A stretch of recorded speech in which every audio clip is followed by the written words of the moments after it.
రిజర్వేషన్ల పరిరక్షణ బహిరంగ సభ జరిగింది. మీరందరూ టీవీల్లో సోషల్ మీడియాలో చూస్తూ ఉండొచ్చు.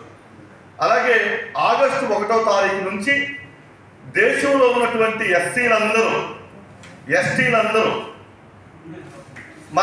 మనకి ఏమవబోతుంది, ఏం ప్రమాదం జరగబోతుంది, ఎన్డీఏ కూటమి సుప్రీంకోర్టు ద్వారా ఒక దారుణమైనటువంటి తీర్పుని 7 జడ్జిలతో తీసుకురావడం జరిగింది.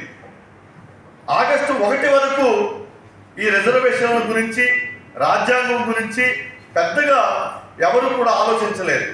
కొద్దిమంది మాత్రమే దాని మీద అవగాహన ఉన్న వాళ్ళు కొంత ఆలోచన చేసిన మాట వాళ్ళు నిరంతరం ఆలోచిస్తూనే ఉంటారు ఆ విషయాల మీద. కానీ 1వ తారీఖు తర్వాత సుప్రీంకోర్టు జడ్జిమెంట్ వచ్చిన తర్వాత ఈ రోజున అనేక మంది మేధావులు, ఉద్యోగస్తులు, మేధావులు, ఇంకా వివిధ రకాల ఆలోచన పరులు ఇది ఎటుదారికి తీస్తుంది అనే ఒక ఆలోచనలో పడిపోయారు. అసలు దీని మూలం 1994 నుంచి ప్రారంభమైంది. ఆంధ్రప్రదేశ్లో మాలా మాదిగా అనే విభేదాలు తెలియకుండా అసలు ఏ కులాలు ఉన్నాయో ఎస్సీల్లో ఎలాంటి మనసులో దురుద్దేశాలు లేనటువంటి ఒక ఐక్యతని ఉమ్మడి ఆంధ్రప్రదేశ్లో మనం కలిగి ఉన్నాం.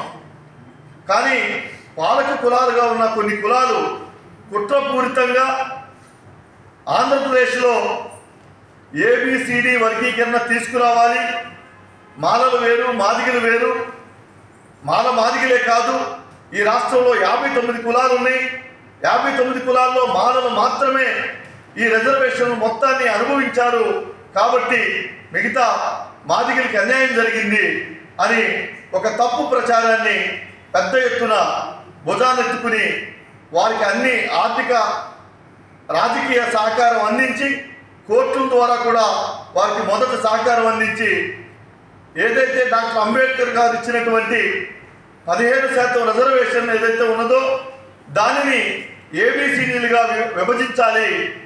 ఏలో ఒక రిజర్వేషన్ ఇవ్వాలి, బిలో 7 ఇవ్వాలి, సిలో 6 ఇవ్వాలి, డిలో 1 ఇవ్వాలి అని వర్గీకరించడం జరిగింది. ఏలో రెల్లి కులస్తుల్ని, బిలో మాదిగ ఉప కులస్తులని, సిలో మాల కులస్తులని, డిలో ఆది ఆంధ్ర కులస్తులని చేర్చడం జరిగింది. అయితే ఈ రాష్ట్రంలో ఆది ఆంధ్ర అనేది కులమే కాదు, మీరందరికీ తెలుసు. మీరందరూ రిజిస్ట్రేషన్ కూడా చేసుకుంటారు. ఇండియన్ హిందూ మాల, ఇండియన్ క్రైస్తవ మాల, అలాగే ఇండియన్ హిందూ మాదిగ, ఇండియన్ మాదిగ అని రాసుకుంటారు. కానీ ఉమ్మడి మద్రాసులో ఉన్నప్పుడు మనం మద్రాసు నుంచి ఆంధ్ర రాష్ట్రంగా విడిపోయినాక, తర్వాత ఆంధ్రప్రదేశ్గా విడిపోయినాక ఇలా మారుతున్న క్రమంలో మేము మొట్టమొదటి ఆంధ్రులవి హిందూ పదాన్ని వ్యతిరేకిస్తూ, అలాగే హరిజన అనే పదాన్ని వ్యతిరేకిస్తూ ఆది ఆంధ్ర మాలగా, ఆది ఆంధ్ర మాదిగగా, అంటే ప్రకాశం జిల్లా, నెల్లూరు జిల్లా, అలాగే కృష్ణా, ఉభయ గోదావరి జిల్లాలో అక్కడెక్కడ ఆది ఆంధ్ర మాల, ఆది ఆంధ్ర మాదిగలు కల్పిస్తారు. కానీ ఆది ఆంధ్ర అనే దాన్ని ఒక గౌరవప్రదమైన పదాన్ని ఒక కులంగా మార్చారు పాలకులు. వాళ్ళకి ఒక రిజర్వేషన్ శాతాన్ని ఇచ్చారు. ఈ 15% మరి ఏదో రెల్లి కులస్తులు ఒక ఉద్యోగం పొందాలంటే 10వ తరగతి అన్న, కనీసం స్వీపర్ పోస్ట్కి 10వ తరగతి అన్న అర్హత ఉంది. కానీ రెల్లి కులస్తులు కూడా మన ఎస్సీలే. వాళ్ళు ఏం చేస్తారంటే స్కావెంజర్స్గా ఉంటారు, పారిశుద్ధ్య కార్మికులుగా. పట్టణాల్లో రోడ్లు వచ్చే పనిని వాళ్ళే తీసుకున్నారు. ఒక వృత్తిగా వాళ్ళు మొదటి నుంచి ఆ పనిలో వాళ్ళెవరు కూడా విద్యావంతులుగా లేరు. అయినప్పుడు ఆ ఉద్యోగాలు వారికి అందేటటువంటి అవకాశం లేదు. దానిని బి క్యాస్ట్కి, బి గ్రూప్కి ఇచ్చేలాగా సిస్టమ్ పెట్టారు. అప్పుడు ఏమవుతుందంటే 7+1 8 అయింది. ఇక మాలలకి 6% ఇచ్చారు. 6%కి పెద్ద స్థాయిలో పోటీ ఉంది. తర్వాత ఆది ఆంధ్ర అనేది కులమే కానప్పుడు ఇక్కడ ఆది ఆంధ్రగా ఎవరు ఉంటారు? మాలగా అన్నా ఉంటారు, మాదిగగా అన్నా ఉంటారు. అప్పుడు ఆది ఆంధ్ర కులానికి కూడా రిజర్వేషన్ లేనప్పుడు, అక్కడ అభ్యర్థులు లేనప్పుడు అది మరలా వచ్చి ఏలో కలవడం, ఇందాకే ఏలో లేనప్పుడు అది వచ్చి మళ్ళీ బీలో, అంటే 9% మాదిగ సోదరులకి ఒక రాజకీయ కుట్రలో భాగంగా ఇవ్వటం జరిగింది. మాలలు మాదిగలకి ఎప్పుడు వ్యతిరేకం కాదు. ఎందుకు ఈ విధమైన కుట్ర జరిగిందంటే ఒకే ఒక విషయం చెప్పి అసలు విషయంలోకి వెళ్తాం. ఈ రాష్ట్రంలో ప్రతి అన్యాయం మీద మాట్లాడిన కులం మాల కులం.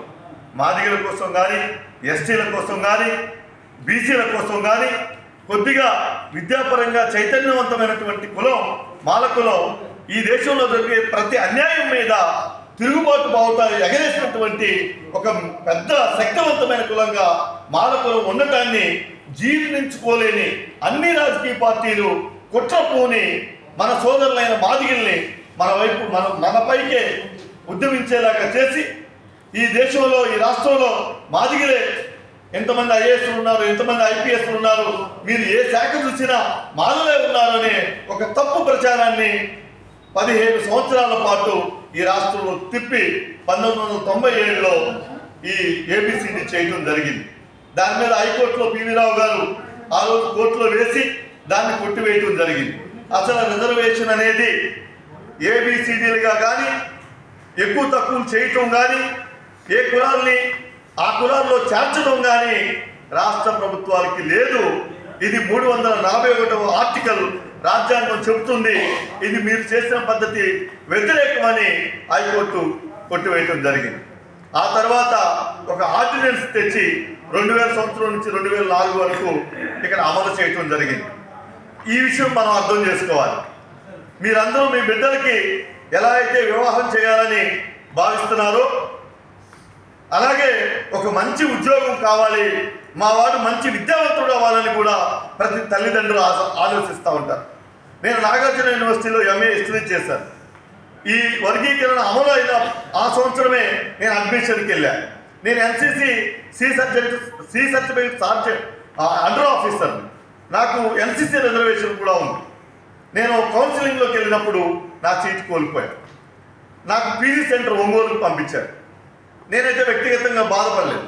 కానీ ఆ తర్వాత ఎవరు కూడా ఇలా బాధపడకూడదని ఈ ఉద్యమంలో క్రియాశీలకంగా పివి రావు గారితో ప్రయాణం ప్రారంభించాం. కానీ అదే రోజున అక్కడ ఎంఎస్సి, ఎంబీఏ, ఎంసీఏ వచ్చినటువంటి అడ్మిషన్లో తల్లిదండ్రులు ఎవరు కూడా అర్థం కాదు. మాలలు ఎందుకు మా వాడికి 70 మార్కులు వచ్చినాయి, ఫస్ట్ మా వాడికి 100 ర్యాంక్ లోపే ఉంది కదా, మాకెందుకు కౌన్సిలింగ్లో రాలేదు, మా సీట్ ఎందుకు రాలేదని ఆలోచించేలే తప్ప ఇది ఆ రిజర్వేషన్ల వర్గీకరణ వల్ల పోయింది అని ఎవరు గ్రహించాల. అలాగే ఉద్యోగాల్లో ఉద్యోగ ప్రక్రియ జరిగింది. ఆ ఉద్యోగ ప్రక్రియలో కూడా మంచి మార్క్స్ వచ్చిన వాళ్ళకి ఉద్యోగాలు రాలి. మీకు ఇదే జిల్లాలో మరివాడ అనే ఒక గ్రామం ఉంది.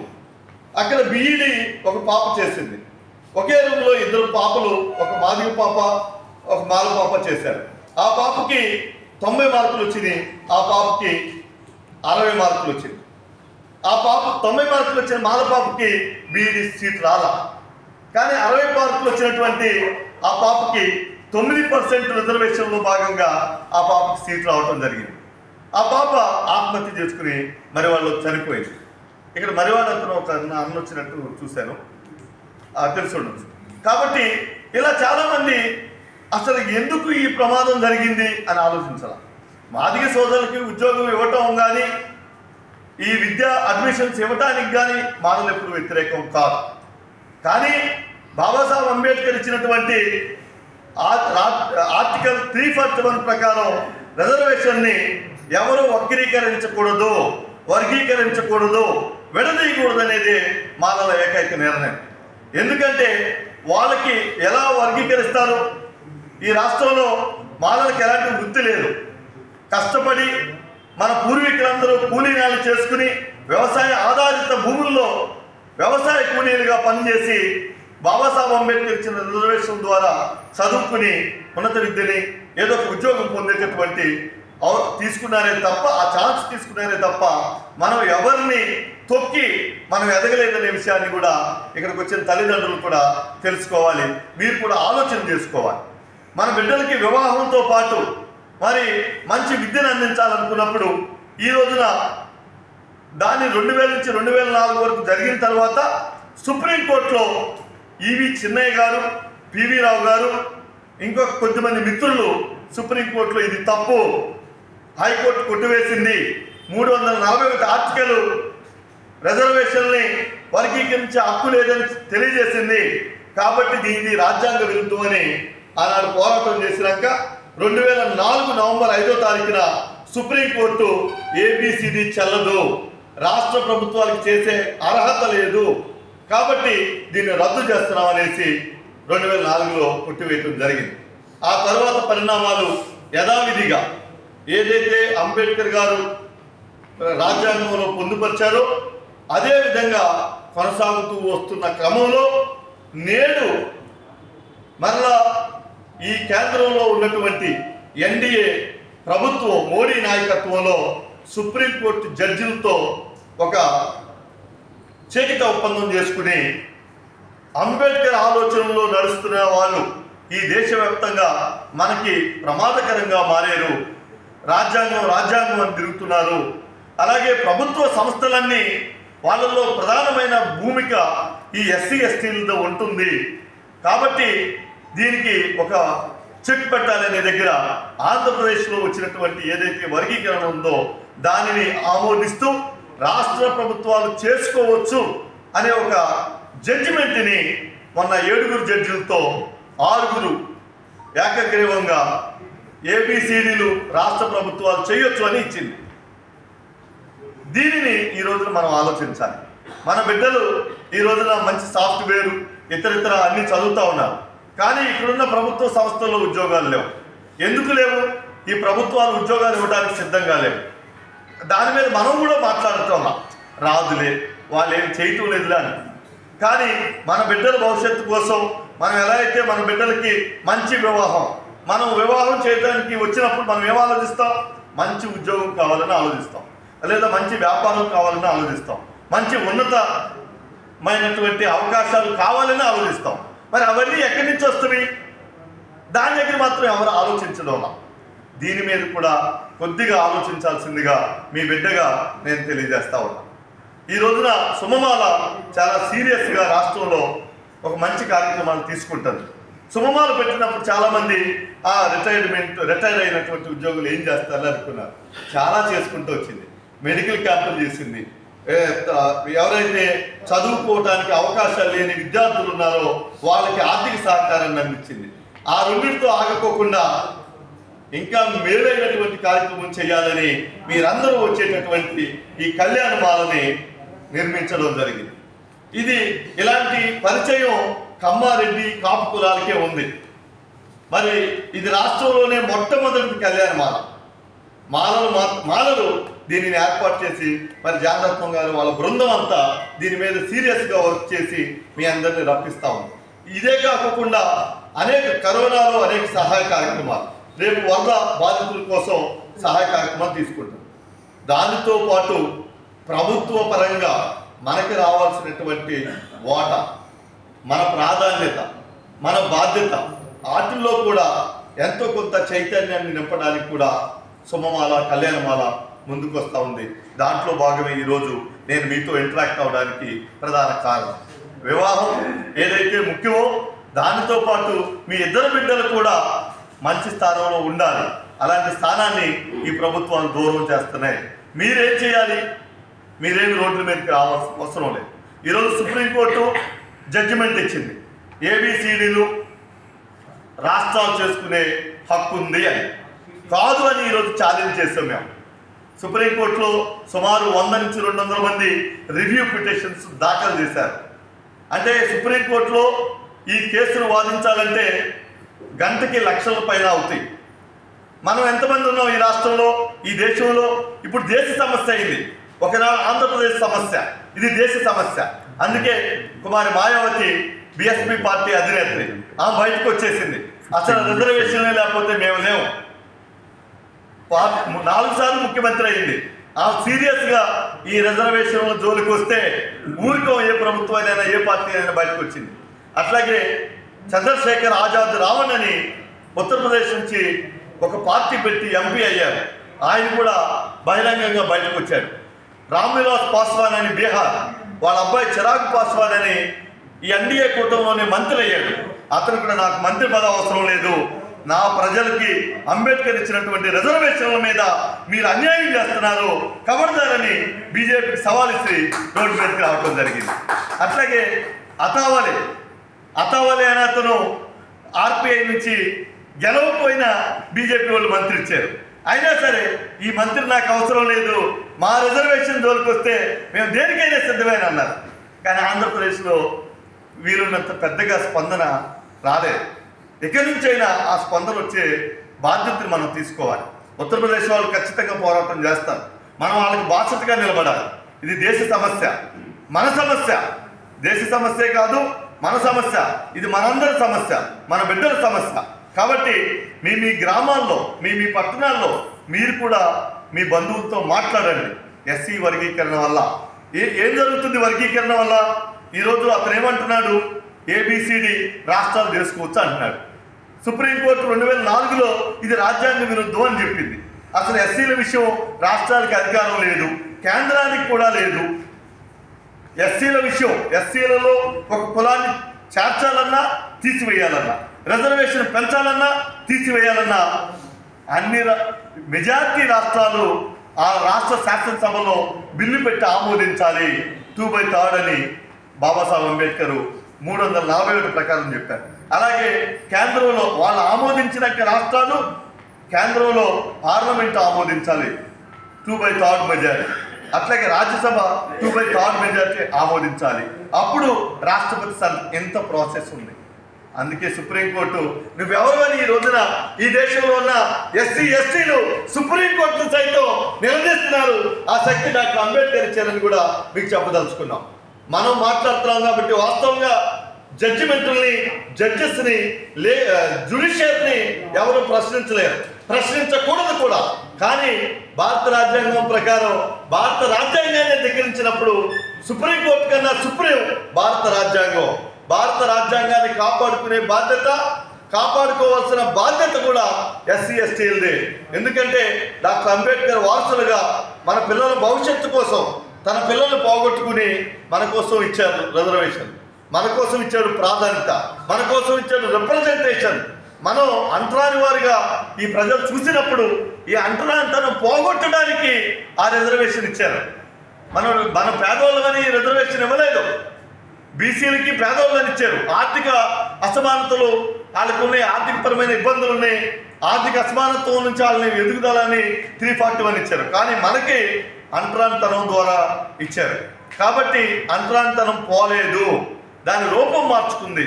కాబట్టి పెద్దలారా, తల్లిదండ్రులారా, మీరందరూ మీ పిల్లల భవిష్యత్తు కోసం, మీ పిల్లల భవిష్యత్తు కోసం రిజర్వేషన్ని, ఈ అంటరానితనం అనే, అన్టచబిలిటీ అనే, ఈ కుల రుగ్మత అనే దాన్ని పోగొట్టుకునే వరకు ఇది రాజ్యాంగంలో ఖచ్చితంగా ఉండాల్సిందే.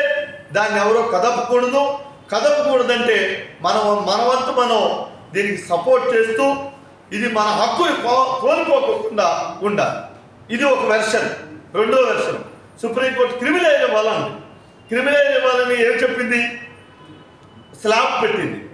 ఒక 3 లక్షలు, 2 నుంచి 3 లక్షల రూపాయలు వార్షిక ఆదాయం పొందే వాళ్ళకి ఇంకొకసారి వాళ్ళ పిల్లలకి రిజర్వేషన్ ఇచ్చే అవకాశం లేదని చెప్పింది. అంటే 3 లక్షలు ఎవరికి వస్తుంది? ఒక అటెండర్ పోస్టు తీసుకున్న వాళ్ళు 30,000 డ్రా చేస్తే వాళ్ళు వార్షిక ఆదాయం 3 లక్షలు ఉంటుంది. అంటే వాళ్ళ పిల్లలకి ఇక రిజర్వేషన్ ఉండదు. ఇది ఈరోజు పెద్ద ప్రమాదంగా మారింది. అందుకని మనం క్రిమిలేయర్ని వ్యతిరేకిస్తున్నాం, రిజర్వేషన్ వర్గీకరణను వ్యతిరేకిస్తున్నాం. ఈ 2 విషయాల్ని మీరు అర్థం చేసుకుని ఇంకా విపులంగా చెప్పుకుందాం. ఇప్పుడు మీ మూడు పాడు చేయకూడదు కాబట్టి మీ గ్రామాల్లో మీ కనీసం 10 మందిని పిలిస్తైనా మీ ఇంట్లో కూర్చున్న నేను కానీ మన టీం కానీ వచ్చి దీని పూర్తి అంశాలు మీ నోటీస్కి తీసుకొచ్చి దీంట్లో మీరు కూడా భాగస్వాములై మన హక్కులు మనం కాపాడుకునే క్రమంలో మీరు అందరూ ఉండాలి. ఇంకొక విషయం కూడా చెప్తాను. ఇక్కడ ఇప్పుడు సుప్రీంకోర్టు ఇచ్చిన తీర్పు వల్ల మాలలకి ఏమి నష్టం లేదు. మాదిగా మొత్తం దేశంలో ఉన్న 1200 కులాలకి నష్టమే. అంతకుముందు జరిగినటువంటి ఉద్యమం వేరు, ఇప్పుడు ఉద్యమం వేరు. మాది సోదరులకి అది అర్థం కాల. ఇప్పుడిప్పుడే కొంతమంది మేధావులు అర్థం చేసుకుని వాళ్ళు కూడా పోరాటంలోకి వస్తున్నారు. వాళ్ళ పోరాటం వాళ్ళది, మన వంతు మనం పోరాటం చేయాల్సిందే. క్రిమిలేయర్ అనే సిస్టమ్ వల్ల మొత్తం వ్యవస్థకే నష్టం జరగబోతుంది. ఎస్సీ ఇక మాల లేదు, మాదిగ లేదు, అట్లాగే రెల్లి లేదు, డక్కన్ లేదు, ఇది లేవు, ఏమీ లేవు. క్రిమిలేయర్ అనే వ్యవస్థ వల్ల, వర్గీకరణ వ్యవస్థ వల్ల మొత్తం రిజర్వేషన్కి పూర్తి స్థాయిలో ఎత్తివేసేటటువంటి కుట్ర ఒకటి, అసలు రిజర్వేషన్ పొందకుండా జరిగేటటువంటి కుట్ర ఒకటి, ఈ రెండు జరగబోతున్నాయి. కాబట్టి మనకు మాదిరి మన పిల్లలు ఉండాలి అనుకుంటే వీటిని కాపాడుకోవాల్సినటువంటి అవసరం ఉందని తెలియజేస్తూ, మీరు ఇక్కడికి వచ్చినటువంటి ఉద్యోగస్తులు కానీ పెద్దలు కానీ మీ దగ్గర అడ్రస్లు రాస్తా ఉన్నారు. ఫోన్ నెంబర్ నాది కూడా, నేను నెంబర్ చెప్తాను, కొంతమందికి పరిచయమే, ఎవరైనా దీని మీద విపులంగా కూడా అడగవచ్చు. కాబట్టి నా నెంబర్ చెప్తాను, ఒకసారి నోట్ చేసుకోగలను. 9440488553 94404885553. జానరత్నం సార్ దగ్గర కూడా ఉంది, తీసుకోండి, మీ ఆర్థిక సహకారం అందించండి. ఈ ఉద్యమంలో మీరు కూడా భాగస్వాములు అవ్వండి. ఈ ఉద్యమంలో మీ ప్రాంతాల్లో కూడా మన కుటుంబ సభ్యులతో కూడా మాట్లాడండి ఈ అంశాల మీద తెలియజేస్తూ, మీ సమయాన్ని నాకు ఇచ్చినందుకు, నన్ను మీ ఎక్కువ సమయం తీసుకున్నందుకు క్షమించమని, అవకాశాన్ని ఇచ్చినందుకు మీకు ధన్యవాదాలు చేస్తూ, పంతగాని రమేష్.